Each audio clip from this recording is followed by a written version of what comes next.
Iran और Israel के बीच चल रही भीषण जंग में अब एक और बड़ा मोड़ आ गया है।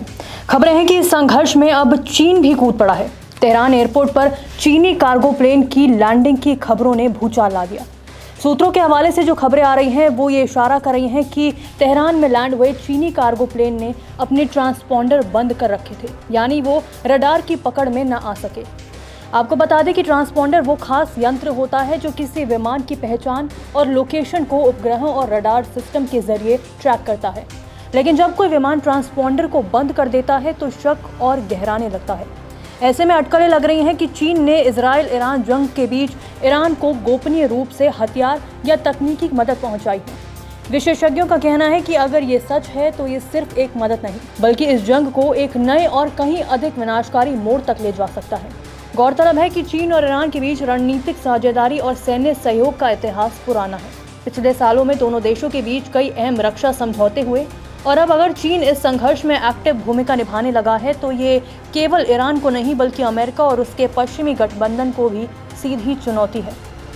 13 जून को जब इजरायल ने ईरान पर एयर स्ट्राइक की थी तो चीन ने कड़ा बयान जारी करते हुए साफ कहा था कि वे ईरान की संप्रभुता और क्षेत्रीय अखंडता का उल्लंघन किसी भी कीमत पर बर्दाश्त नहीं करेगा। चीनी विदेश मंत्रालय के प्रवक्ता लिंग जियान ने यह भी कहा था कि बीजिंग हालात पर करीबी नजर बनाए रखे हुए है। उस चेतावनी के बाद ही ईरान ने इजरायल के कई शहरों पर बैलिस्टिक मिसाइलों और ड्रोन से जवाबी हमले किए, जिसमें भारी तबाही हुई थी। सोशल मीडिया पर इजरायल की हालत की तुलना गजा से की जा रही है। कई शहरों में इमारतें मलबे में तब्दील हो चुकी हैं।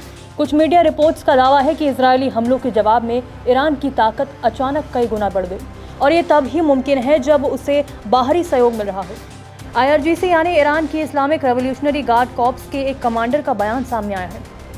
उन्होंने कहा कि अब अगर इजरायल हमले बंद भी कर दे तो हम ये लड़ाई अंत तक जारी रखेंगे। ये बयान साफ संकेत है कि ईरान अब पीछे हटने को तैयार नहीं है। विशेषज्ञों का मानना है कि चीन खुलकर युद्ध में शामिल नहीं होगा क्योंकि उसके इजरायल से भी कारोबारी और तकनीकी रिश्ते हैं। लेकिन अमेरिका को संतुलित करने और पश्चिमी वर्चस्व को चुनौती देने के लिए चीन ने यह रणनीति अपनाई है। ये एक किस्म की छाया युद्ध नीति है। अब एक और जहां रूस यूक्रेन में फंसा हुआ है, वहीं चीन अब ईरान के पीछे खड़ा दिखाई दे रहा है। अगर चीन के हथियार वाकई तेहरान पहुंच चुके हैं तो ईरानी सेना और खासकर IRGC की मारक क्षमता में बेतहाशा इजाफा हो सकता है। इस युद्ध ने अब नया रंग पकड़ लिया है। इसमें सिर्फ मिसाइल और बम नहीं बल्कि भू राजनीतिक मोहरे भी चलाए जा रहे हैं। अब देखना ये होगा कि क्या चीन का हस्तक्षेप इस संघर्ष को और भड़का देगा या दुनिया कोई नया संकट देखने को मजबूर होगी। इस वीडियो पर आपका क्या कहना है, कमेंट बॉक्स में जरूर बताएं। नमस्कार, मैं हूं मानक गुप्ता। अगर आपको हमारा ये वीडियो पसंद आया हो तो इसे लाइक और शेयर जरूर करें और हाँ, हमें सब्सक्राइब और फॉलो करना ना भूलें ताकि आप देश और दुनिया की कोई खबर मिस ना करें। तो जुड़े रहिए हमारे साथ और देखते रहिए न्यूज़ 24।